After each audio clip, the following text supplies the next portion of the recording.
어.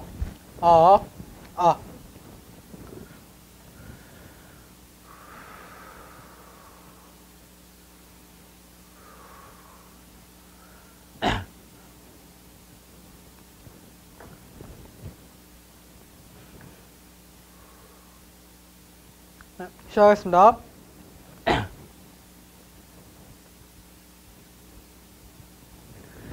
안녕하십니까. 더 배움 GSAT 모의고사 2회분 상식의 김성태입니다. 이제 2회분 첫 번째 시간인데요. 1회분은 다 보고 나서 보시는 거죠. 그쵸? 1회분은 꼭 보고 나서 보셔야 됩니다. 2회분이랑 조금 겹치는 부분도 있고 하기 때문에 그래서 이제 그런 부분을 제가 좀 빠리빠리 넘어갈 거거든요. 그러니까 이제 그런 거 감안해서 보셔야 돼요. 그래서 1회분을 꼭 보고 나서 보십시오. 혹시 지금 1회를 안 보고 오셨다? 빨리 돌아가세요. 빨리 돌아가셔서 1회부터 보고 오시는 겁니다. 그래서 첫 번째 문제부터 하나씩 보도록 할게요. 1번. 다음에서 설명하는 인물은 이렇게 되어 있죠. 1921년 7월 6일 날 출생했어요. 그렇죠? 굉장히 옛날 사람이네요. 그죠? 그래서 그는 미국 할리우드 영화 배우이자 연극 배우이며 제40대 대통령의 부인입니다. 레이건이 아닐까? 레이건. 예, 뭐 볼게요. 뉴욕에서 태어났으며 스미스 대학교를 졸업했고요. 배우가 꿈이었던 그는 뉴욕과 로스앤젤레스 등지에서 연극과 영화제에 출연하였으며 할리우드에서 이름이 꽤 알려지게 되었고요. 남편은 캘리포니아주에서 유력한 정치인으로 활동하게 되면서 정치 활동을 내주합니다. 그래서 남편이 캘리포니아주 주지사로 재직하면서 주지사 부인으로서 활동하다가 뭐 어쩌고저쩌고 되어 있네요. 낸시 레이건 맞습니다. 레이건에 대한 얘기겠네요. 밑에 볼게요. 2번. 그 위에 별로 다른 분들은 설명할 내용이 없어서요. 네, 그래서 넘어갔어요. 그죠? 네. 2번. 다음에서 설명하는 역사적 자료는 이렇게 되어 있죠. 1933년 일본 도다이사 쇼소인이라고 되어 있습니다. 그렇죠? 도다이사 쇼소인. 여기까지만 보셔도 역사 조금 공부하신 분들은 민정문서라는 거 아실 수 있을 겁니다. 신라 민정문서요. 일단 뒤에 볼게요. 13매의 경제 중에 파손된 화엄경론의 책값을 수리할 때 내부에 포심에 덧붙여 있는 휴지 중에서 이 문서가 나온 거예요. 그렇죠? 그래서 요걸 덧붙여 놓은 이렇게 이제 종이 같은 거였는데 그거 보니까 이제 한자가 뭐 써 있는 거야. 뭐라고 써 있어요. 그래서 이게 뭐지? 뭐야? 보다 보니까 그게 신라 민정문서였던 거죠. 그렇죠? 되게 우연히 발견한 겁니다. 우리나라 같았으면은 바로 도배했을 텐데. 그죠? 그래서 우리나라와 다르게 굉장히 그런 거에 민감하고 되게 섬세한 사람들이라 그래서 발견할 수 있었습니다. 그래서 이거는 신라 민정문서에 대한 이야기네요. 답은 3번입니다. 무구정방 대단한 이경, 불구경전입니다. 불구경전이고요. 이거는 거기서 나온 거야. 석가탑에서 나온, 석가탑. 불국사 3층 석탑에서 나온, 그 경전입니다. 보시면 되겠고요. 임신서기석 비문, 그냥 임신서기석 비문인 거, 이건 유교와 윤리와 관련 있는 비석이요. 유교 윤리와 관련 있는 비석. 직지심체 요절, 이것도 불교 서적입니다. 불교 경전이고요. 이태조 호적 원본. 이건 이태조의 호적이고요. 그죠? 이태조 누구예요? 성계요, 성계. 이성계죠. 이성계. 그렇죠? 이렇게 보시면은 되겠습니다. 넘어갈게요. 3번. 다음 보기는 북방민족이 세운 나라를 연결한 거래요. 그래서 빈칸에 들어갈 민족이 바르게 나열된 것은 이렇게 되어 있죠. 북방민족과 관련된 내용도 조금 기억하시면 좋아요. 우리와 밀접한 관련 있는 나라들이 많기 때문에 꼭 기억하시면 좋겠습니다. 요가 세운 나라는, 요는요, 거란족이 세운 나라입니다. 거란족이 세운 나라고 고려시대 때 우리랑 굉장히 밀접한 관련이 있죠. 거란이 요를 세우고 나서 고려를 3번 정도 침략하죠. 그죠? 그거 좀 기억하시면 되겠고요. 여진족의 금, 그리고 탕구르족의 서하, 그리고 몽골의 원이죠. 설마 몽골의 원을 틀리시지 않겠죠. 그렇죠? 몽골의 원입니다. 답은 1번 하시면 되겠네요. 흉노족 같은 경우는 여기 흉노족이 3번에 흉노족이 잠깐 언급이 돼서 그런데요. 흉노족 같은 경우는 당나라 때요. 당나라 때 이제 당태종한테 밀려서요. 이제 북쪽으로 이제 쫓겨나요. 쫓겨나갖고 이제 서쪽으로 가죠. 그쵸? 서쪽으로 가서 로마를 멸망시켰다는 얘기. 그런, 잘 알고 계십니까? 훈족이라고 해서 이렇게 가다가 게르만족을 공격해요. 그래서 게르만족 애들이 북쪽에서 훈족의 침입을 받고 내려오죠. 그래서 그 게르만족이 로마를 멸망시키는 거고요. 그쵸? 네, 그거 좀 기억하시면 좋을 것 같아요. 굉장히 괜찮은 상식입니다. 괜찮은 상식이에요. 4번. 다음에서 설명하는 복지 용어를 쓰시오. 이렇게 되어 있죠. 빈곤의 책임은 개인의 능력 문제로 생각해요. 빈곤이 생기는 사회 구조적 문제를 보지 못합니다. 우리나라네요. 남 얘기하는 게 아닌 것 같아요. 그죠? 우리나라의 문제. 또 다 니 탓이지. 그죠? 노력이 부족해서. 뭐 다 알고 계시잖아요. 그죠? 여러분 막 귀에 박히게 듣는 얘기 아닙니까? 여러분의 노력이 부족해서. 물론 아닙니다. 네. 여러분의 노력이 부족한 게 아니라 지금 우리나라 사회 구조가 조금 여러분을 힘들게 하고 있는 거죠. 그렇죠? 네. 인정합니다. 힘내십시오. 정말로 여러분은 잘하고 있어요. 잘하고 있어요. 잘하고 있습니다. 네. 하고 있으니까 좀 자책하지 마시고요. 자책하지 마시고요. 열심히 하시다 보면은 그래도 뭔가 보이는 게 있으실 겁니다. 보이는 게 있으실 겁니다. 잘 안 되셔도 여러분 탓이 아니니까 너무 자책하지 마시고요. 죄진 거 아니에요. 죄진 거 아니에요. 그죠? 네. 넘어가겠습니다. 보고요. 그래서 어쨌든 복지 제공자는 우월적 지위와 의식을 가져요. 그러면서 그 복지를 받는 사람한테 굉장히 혜택을 내가 너희한테 베풀어 주는 거야. 너희 나한테 고마워해야 돼. 이렇게 얘기한다는 거죠. 그렇죠? 이거를 시혜적 복지다. 이렇게 얘기합니다. 시혜적 복지요. 시혜. 너희한테 시는 내려준다는 얘기죠. 내려준다. 뭐를? 혜택을 내려준다. 이런 뜻입니다. 그래서 답은 2번이겠고요. 사회안전망 시스템이 복지제도를 할 때 추구하는 바죠. 그렇죠? 복지제도를 통해서 사회안전망을 추구하려고 하는 거예요. 그렇죠? 사람이 뭔가 절망에 처했을 때 그 최악의 절망으로 가지 않게끔 해주는 게 바로 이 사회안전망 시스템 복지입니다. 생산적 복지는요. 복지가 그렇다고 너무 복지를 많이 해주게 되면은 사람들의 그 근로 의욕이 떨어질 수 있거든요. 그래서 그런 거를 방지하기 위해서 근로에 대한 적극적인 무언가를 해야 혜택을 주는 거, 그런 걸 생산적 복지라고 하면 됩니다. 혹은 뭐 근로지원금 뭐 이런 것들요. 그런 것들 다 생산적 복지라고 할 수 있겠죠. 혹은 뭐 취업 알선 뭐 이런 것들 다 생산적 복지에 해당합니다. 그러니까 일을 하게 만들어주는 복지, 그렇게 생각하시면 돼요. 인민의 집 이론은요. 스웨덴식 복지입니다. 스웨덴식 복지고요. 어떤 사람들은 이거를 그 사회주의 모델이라고 하는데 사회주의라고 보긴 좀 어렵고요. 자본주의에서 조금 사회주의 모델이 많이 가미된 거죠. 그렇죠? 그래서 스웨덴식 복지 모델이다. 이렇게 생각하시면 될 것 같아요. 혹은 민중의 집이라고도 합니다. 인민의 집 하면 왠지 막 북한 사람 같고 막 그러잖아요. 그죠? 근데 민중의 집이라고도 해요. 그죠? 그래서 크게 뭐 인민이란 말에 그렇게 크게 막 반응할 필요는 없습니다. 네. 볼게요. 선별적 복지는요. 특정 사람들한테 선택해서 주는 거예요. 그러니까 보편적 복지는 모든 사람한테 다 가는 혜택이에요. 대표적인 게 의료보험 같은 거죠. 그렇죠? 선택적 복지 같은 경우는 정말 필요한 사람한테 꼭꼭 집어서 주는 혜택입니다. 그렇죠? 그게 선별적 복지예요. 넘어가겠습니다. WTO와 관련된 용어 중에 세이프가드는 무엇을 이야기하는 것인가? 세이프가드는요.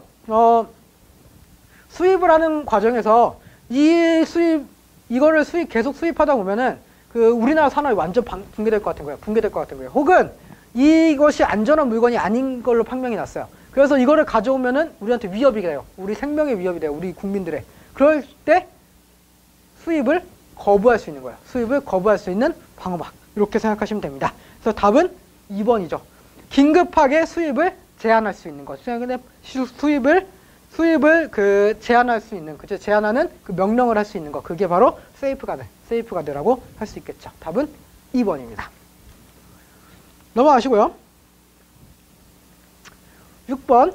다음에서 설명하는 용어는 이렇게 되어 있죠. 이것은 의사결정에 필요한 정보가 충분하지 않아요.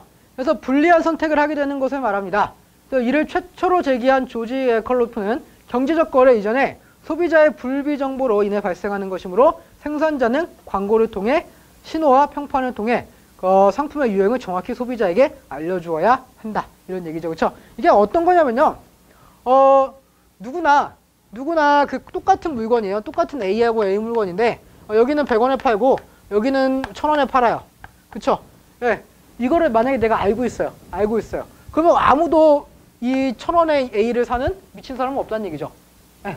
누구나 합리적인 선택을 해요. 누구나 합리적인 선택을 한다는 거야. 그런데 이거를 몰라요. A를 100원에 팔고 있는 곳이 있다라고 하는 거 모른단 말이죠. 그렇죠? 그건 뭐예요? 정보의 부재죠. 정보의 부재 때문에 뭘 하게 되는 거? 잘못된 선택을 하게 되는 거죠. 그렇죠? 이런 선택을 하게 되는 경우 굉장히 어느 경우가 가장 크냐면요. 면접을 봤을 때 기업들이죠. 기업들 입장에서 면접을 보는데 면접에서 물어보는 질문들 이런 걸 가지고 그것만 가지고 판단할 수밖에 없어요. 그렇죠? 그런데 그 사람에 대한 완벽한 정보를 다 알고 있지 못하잖아요. 그렇죠? 그렇기 때문에 잘못된 선택을 할 수 있게 된다는 거죠. 이해되십니까? 그거는 역선택이라고 하는 겁니다. 이거를 역선택이라고 불러요. 답은 1번입니다. 1번. 역선택에 대한 얘기고요. 기회비용은 뭐죠? 기회비용은? 기회비용은 여러분 돈이 없으니까 생기는 문제예요. 여러분 이렇게 지갑 열면은 한심하잖아요. 한심은 좀 그렇고 좀 절망스럽잖아요. 그죠? 지갑에서 1,000원짜리 한 장 있는데 1,000원짜리 한 장 가지고 모든 걸 다 할 수는 없죠. 그죠? 그래서 그 중에 하나 선택해야 돼요. 대신에 뭘 해야 돼요? 다른 것들은 포기해야 되죠. 그렇죠? 선택함으로써 포기해야 되는 가치. 그 중에 가장 큰 것. 그게 기회비용입니다. 도덕적 해이는 도덕적으로 굉장히 해이해진 거고요. 더 무슨 말을 하겠습니까? 그렇죠? 예. 레몬 시장은요. 레몬 시장은 되게 떨어지는 제품들이 판매되는 시장이에요. 그러니까 레몬이 물론 좋아하는 사람도 있겠지만 좋아하시는 분들한테는 죄송하지만 어떤 레몬이 시고 맛없는 과일이라는 이미지예요. 그죠? 그래서 시장에 가면은 품질이 떨어지는 그런 레몬 같은 과일밖에 없는 거예요. 그죠? 그래서 품질이 떨어지는 제품을 파는 그런 시장. 그거를 레몬 시장 이렇게 부르고요. 같은 말로는 게살구 시장이 있습니다. 4번과 5번 같은 얘기예요. 레몬 시장과 게살구 시장. 품질이 떨어지는 서비스 거래 시장입니다. 됐고요. 7번. 다음에서 설명하는 경제 용어는 이렇게 되어 있죠. 이 모형은 현대 거시 경제학에서 중요하게 여겨지고 있는 일반 균형 이론의 응용이래요. 그래서 이 방법론은 경제 성장, 경기 순환, 통화, 재정 정책의 효과 등 모든 경제 현상을 미시 경제학적 원칙에서 파생된 거시 경제 모델에 기반해서 설명하고자 노력한다, 시도한다 이렇게 되어 있죠. 그래서 요거는 동태 확률 일반 균형에 대한 얘기입니다. 답은 2번이고요. 이 내용 자체가 그거라고 생각하시면 돼요. 네. 거시경제 이론과 다르다 그랬으니까 거시경제 이론을 쓰실 일은 없겠죠. 그렇죠? 1번 아니고요. 이거 NAIRU는요. 이런 거예요. 물가가 안정적으로 유지될 수 있는 정도의 실업률. 예, 그렇죠? 물가가 안정적으로 유지될 수 있는 정도의 실업률 수준을 이야기하는 거고요. 응용정보 경제학은요. 정보의 경제적인 의미를 탐구하는 그런 학문이고요. 예. 그리고 환경경제학은 당연히 환경의 경제적 의미를 분석하는 학문이죠. 그렇죠? 그렇게 보시면 되겠습니다. 8번 문제 볼게요. 환율이 상승할 때 나타나는 경제적 변화로 옳은 것은 이렇게 되어 있죠. 환율이 상승했다라고 하는 건 원화 가치가 하락했다는 얘기예요. 환율이 상승하면은 1,000원에서 1,500원이 됐다고 칩시다. 1,500원이 됐다 쳐요. 그렇죠? 그러면은 1,000에서 1,500원이 된 거니까 환율이 올라갔을 때 돈의 가치가 늘어난 거 아니냐 이렇게 생각하시면 안 돼요. 그렇죠? 환율은 뭐예요? 교환 가치잖아요. 교환 가치. 그렇죠? 1달러를 기준으로 했을 때 1달러를 교환할 때 드는 비용이에요. 그렇죠? 그런데 원래는 1,000원에 살 수 있었다는 거잖아요. 그렇죠? 근데 이제는 얼마 줘야 살 수 있어요? 1,500원을 줘야 살 수 있다는 거죠. 그렇죠? 달러랑 비교했을 때 우리 원화가 싸졌다는 얘기잖아요. 싸졌다는 얘기. 그러니까 가치가 떨어졌다는 얘기죠. 그렇죠? 그래서 요때 원래 1,000원에 살 수 있던 거를 1,500원에 사야 될 때 이때 어떤 현상이 발생하는가? 이거에 대한 문제죠. 그렇죠? 1번. 유학생의 국내 복귀가 가속화된다. 맞아요. 맞아요. 이거 무조건 맞죠. 왜? 여러분이 유학생입니다. 여러분 유학생이야. 그렇죠? 근데 달러로 바꿔야 돼요. 왜? 나는 우리 부모님은 한국인이니까 원으로 갖고 있을 거 아니에요. 그렇죠? 그래서 바꾸려고 하는데 옛날에는 1달러를 바꿀 때 1,000원만 있으면 됐어요. 근데 지금은 1,500원이 필요하잖아요. 그죠? 굉장히 많은 부담이 늘어나게 된 거잖아요. 그렇죠? 그러니까 이 부담이 더 늘기 전에 빨리 귀국을 해야죠. 그렇죠? 그래서 맞는 얘기가 되겠고요. 해외여행이 증가세가 뚜렷해진다. 해외여행을 갈 때요. 1달러어치를 쓴다고 생각합시다. 그렇죠? 1달러만큼을 해외여행에 쓴다고 했을 때 옛날엔 1,000원이면 갔어요. 지금은 1,500원. 왜 가요? 해외여행을. 안 가죠. 그죠? 안 간다는 거죠. 옛날보다 더 비싸졌는데 왜 가겠습니까? 당연히 말이 안 되는 얘기고요. 수입 주력 기업의 자본 및 수지 개선이 이루어질 확률이 높아진다. 즉 수입기업이 유리해진다 이런 뜻이죠. 수입기업이 유리해진다. 볼까요? 원래 수입하려고 했을 때 1달러짜리 물건을 수입할 때 1,000원이면 수입했죠. 근데 지금은 얼마 줘야 수입해요? 1,500원 줘야 수입하죠. 수입업체 입장에서는 불리하죠. 반대로 수출은 유리하겠죠. 그죠? 왜? 외국에서 싸게 우리 물건 살 수 있으니까 더 많이 팔리겠죠. 그죠? 그래서 원화 가치가 하락하고 환율이 올라가면은 수출에 유리하고 수입에 불리합니다. 이렇게 보시면 되겠고요. 외채 상환 부담이 감소한다가 아니라 증가하겠죠. 그쵸? 왜요? 미국한테 1달러를 빌렸어요. 내가 1달러를 빌렸는데 원래 갚으려면 1,000원으로 갚으면 돼요. 근데 지금 얼마로 갚아야 돼요? 1,500원으로 갚아야죠. 그럼 나중에 갚아야죠. 왜 지금 갚아요? 그죠? 500원 더 주고 갚을 이유가 없잖아요. 그죠? 그쵸? 네. 수입이 증가하는 게 아니라 수출이 증가하고 수입은 감소하게 되겠죠. 그쵸? 수입에 불리하다. 이렇게 이야기했습니다. 네. 답은 1번 하시면 되겠네요. 어려운 문제 아니죠? 어려운 문제 아니죠? 너나 쉽지 이러지 마시고요. 그죠? 여러분도 쉬워야 됩니다. 다 같이 쉬운 거예요. 네. 보겠습니다. 다음에서 설명하는 IT 용어는 이렇게 되어 있죠. 이것은 현재 인터넷과 같은 분산 환경에서 리소스에 대한 정보와 자원 사이의 관계 의미 정보를 기계가 처리할 수 있는 온톨로지 형태로 표현하고요. 이를 자동화된 기계가 처리하도록 하는 프레임워크이자 기술이다. 그래서 웹의 창시자인 팀 버너스-리가 1998년에 제안했고요. 현재 W3C에 의해 표준화 작업이 진행 중이다. 이렇게 되어 있네요. 그럼 최소한 뭐는 아니라는 얘기예요? W3C 아니죠. W3C 아니죠. 그죠? W3C에 의해서 표준화 작업이 진행되고 있는 거지 이게 W3C라는 얘기가 아니잖아요. 그죠? 그죠? W3C 아니에요. 월드와이드 웹 아니죠. 아니죠. 이거 팀 버너스하고 리가 만든 하이퍼텍스트 관련된 내용이고요. 우리가 많이 쓰고 있는 WWW죠. 그죠? 네. N-트리플 아니고요. 시멘틱 웹. 이게 정답이 되겠네요. 4번 시멘틱 웹이 정답이 되겠고요. OWL도 아닙니다. 전혀 관계없는 내용이에요. 넘어가겠습니다. 10번 볼게요. 다음 보기는 영국의 인도 지배 과정이래요. 그래서 그에 대한 인도인의 반영 항쟁 과정이고요. 순서대로 바르게 나열한 것은 이렇게 되어 있네요. 하나씩 보겠습니다. 영국이 동인도해협을 세워서 아시아 무역에 뛰어들었어요. 이게 첫 번째예요. 무조건 첫 번째가 될 수밖에 없죠. 그죠? 그래서 영국이 인도를 차지하려고 했을 때 인도의 영유권을 두고 독점권을 두고 나서 누구랑 싸우냐면은 프랑스랑 싸웁니다. 그게 바로 플라시 전투였죠. 플라시 전투. 플라시 전투 이후에도 영국은 인도에서 지배권을 계속 유지하기 위해서 군사력이 필요했어요. 근데 그 군사력을 영국에서 가져오는 건 한계가 있었고요. 여기에서 용병을 씁니다. 용병을 썼어요. 그 사람들이 세포이라는 용병이었고요. 그 세포이 용병들이 걔네들한테 준 기름통이 있었어요. 기름통. 화약통에 발려있는 기름이 돼지 기름이란 걸 알게 되고 그러면서 그거에 대한 반발이 일어나게 되는 거죠. 그렇죠? 그게 세포이 항쟁이었어요. 세포이 항쟁. 그리고 나서 세포이 항쟁 이후에 인도 국민회의가 설립되고요. 이 인도 국민회의가 벵골 분할령에 반대해서 항쟁을 하게 되죠. 답은 가나다라 이렇게 하시면 되겠습니다. 답은 1번이네요. 11번 보겠습니다. 다음에서 설명하는 사회학자는 누구냐 이렇게 되어 있죠. 실증주의, 경험주의 사회학의 창시자? 끝났네요. 콩트입니다. 콩트. 실증주의 철학의 창시자죠. 맞습니다. 콩트고요. 아르놀트 하우저 같은 경우는 미술사학자입니다. 전혀 관계없고요. 에르멜 디르켄 같은 경우는 콩트한테 조금 영향을 받긴 했어요. 이 사람은 대표적인 기능론자예요. 기능론자. 그리고 1회 모의고사 보셨으면 알겠지만 들어봤겠지만 아노미라고 분명히 얘기했죠. 그렇죠? 아노미의 대표적인 이론가 중 한 명이 디르켄입니다. 디르켄. 아노미 이론을 한 명 더 얘기한 사람은 머튼이었고요. 그렇죠? 그래서 디르켄과 머튼의 아노미 조금 기억하셔라 이렇게 이야기를 했었을 겁니다. 디르켄은 기능론자에다가 기능론자이면서 아노미 이론을 만든 사람이다. 아노미 이론을 제시한 사람이다. 이렇게 얘기하면 될 것 같고요. 막스 베버 하면은 계층론이 떠오르셔야 돼요. 계층론이 떠오르셔야 돼요. 계층론은 이런 거죠. 뭐 알고 계시죠? 이런 거. 네. 사회의 등급 이런 걸 얘기할 때 그렇죠?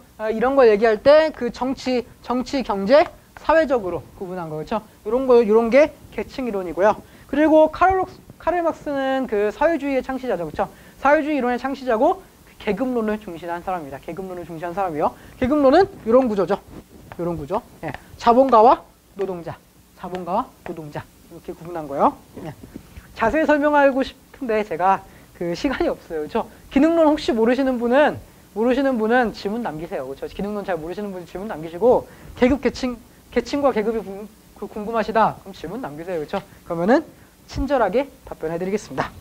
넘어갈게요. 12번 이집트 문명에 대한 설명으로 틀린 것은 이렇게 나와 있네요. 이집트 문명이 나왔다는 거는 혹시 메소포타미아가 나올 수도 있다는 얘기겠죠. 일단 이집트부터 보겠습니다. 기원전 3000년경에 통일왕국이 형성되었다. 맞죠? 맞는 얘기입니다. 2번 이집트 왕을 파라오라고 했고요. 맞고요. 태양신의 아들 맞습니다. 태양신 라의 자식이다 이렇게 불렀어요. 정치와 종교가 결합된 강력한 신정 정치 맞습니다. 강력한 신정 국가였고요. 굉장히 안정적인 사회를 유지한 나라입니다. 이집트는. 4번 사후 세계대의 영혼은 죽지 않으면 심판받지 않는다고 믿었어요. 그렇기 때문에 미라 같은 게 나왔죠. 그렇죠? 미라 같은 게 그래서 이집트에서 등장하기 시작하는 겁니다. 사후 세계를 믿었기 때문이죠. 5번 표음 문자는 아니고요. 표음 문자는 페니키아의 문자고요. 페니키아의 문자고 그 이집트의 문자는 상형 문자죠. 상형 문자. 이렇게 보시면 될 것 같습니다. 그러면은 메소포타미아의 문자는 뭘까요? 메소포타미아 문자는 쐐기 문자라고 하시면 돼요. 그리고 메소포타미아의 최초의 문명을 만든 사람은 수메르. 그리고 이집트는 굉장히 안정적이었다 그랬죠. 메소포타미아는 굉장히 불안정합니다. 굉장히 불안정한 왕조가 있었고요. 그래서 왕조 교체가 굉장히 잦았던 곳이 메소포타미아다. 이렇게 기억하시면 될 것 같습니다. 13번 볼게요. 다음 내용과 관련 있는 우리 민족의 명절이라고 되어 있죠. 우리 민족의 명절이 나왔고 신라 3대 유리왕이 나왔죠. 유리왕 때 처음으로 그 기원이 보이는 그 명절은 추석입니다. 추석. 밑에 안 보셔도 돼요. 사실. 안 보셔도 돼요. 근데 이게 쭉쭉 보시면은 여기서 핵심은 가베요. 가베라는 말이 나오면은 추석과 관련이 있구나 이렇게 생각하시면 됩니다. 추석의 기원이 정확하게 알 수는 없는데 최초의 기록은 신라 유리왕 때 나와 있습니다. 답은 1번이고요. 14번 이거 설마 모르시는 분 있나요? 다음 그림과 내용에 대해서 설명하는 것은 볼게요. 거듭제곱이죠. 거듭제곱. 그림만 보셔도 거듭제곱이라고 아셔야죠. 같은 수나 문자를 여러 번 곱한 것을 간단히 나타낸 거예요. 이제 거듭제곱이죠. 및 지수 이렇게 나왔죠. 그렇죠? 거듭제곱에 대한 이야기입니다. 통분, 약분, 소인수분의 피타고라스 정리 이 정도 제가 지금 설명할 수준은 아닌 것 같아요. 그죠? 여러분이 다 알고 계셔야 됩니다. 됐고요. 15번 다음에서 공통으로 지칭하는 용어는 이렇게 되어 있죠. 첫째, 기업 경쟁력을 강화하기 위해서 다각화된 기업이 한 사업을 독립적인 주체로 만드는 회사 분할을 말한대요. 이거 스피노프인데요. 스피노프. 볼게요. 둘째, 이전에 발표되었던 드라마, 영화, 책 등의 등장인물이나 상황에 기초해서 새로운 다른 이야기를 만들어내는 거. 스피노프에 대한 이야기입니다. 리메이크 아니죠. 똑같은 걸 다시 만드는 게 리메이크고요. 그렇죠? 외전은 이거와 다른 무언가 그걸 만드는 거고요. 그렇죠? 감독 주체 버전, 감독판 버전 전혀 다른 얘기고요. 프리퀄 전혀 관계 없습니다. 16번 볼게요. 16번. 다음은 신라의 어느 제도를 실시함으로써 나타난 결과래요. 그래서 그 제도를 고르시오 이렇게 되어 있죠.